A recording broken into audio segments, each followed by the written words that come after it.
J'ai voyagé pauvrement. Donc, j'ai voyagé vraiment pauvrement dans ma vie. Puis, je pensais dans le fond que j'allais être en mesure de tout le temps voyager comme ça.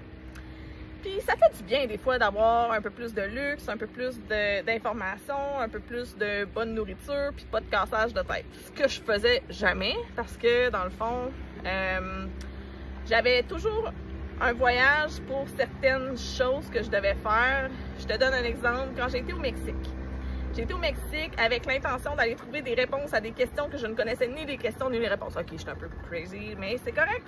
C'est ce qu'il fallait que je fasse. Puis c'est ce qui a fait aussi que je suis déménagée dans la région métropolitaine.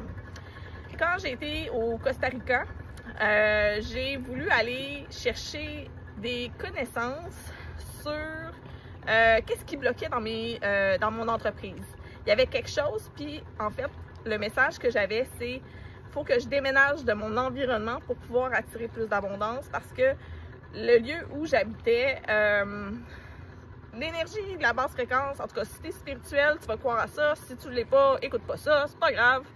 À Hawaï, quand j'étais à Hawaï, c'était pour valider si la relation de couple que j'avais à ce moment-là allait bien fonctionner.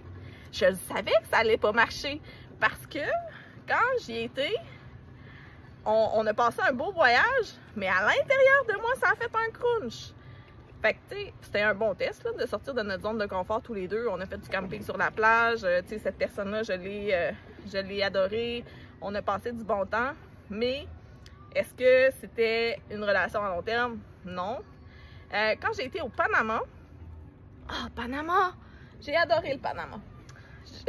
Le Panama est le voyage que j'ai voyagé pour l'intention de valider ma philosophie si tout est facile et cohérent.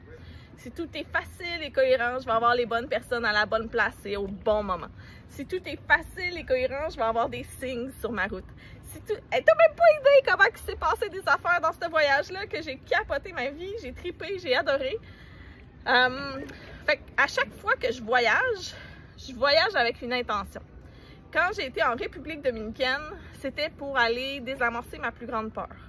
Celle d'être égal à égal avec d'autres personnes. Je m'en allais dans un groupe d'affaires, puis en allant dans ce groupe d'affaires-là, je savais pertinemment que j'allais être dans un groupe, que j'allais affronter la peur de l'intimidation que j'avais vécue, de désamorcer la solitude, de comprendre pourquoi, tu sais, la solitude me plaisait autant.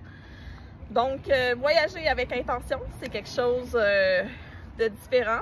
Puis chaque pays m'apporte quelque chose et la Jamaïque a une énergie de fou. Donc, si tu veux voyager plus, voyager mieux, économiser pour tes hôtels 5 étoiles, ben, écris-moi, ça va me faire plaisir de pouvoir t'expliquer comment. Parce que moi, maintenant, je voyage plus, j'économise plus, puis je voyage toujours avec intention.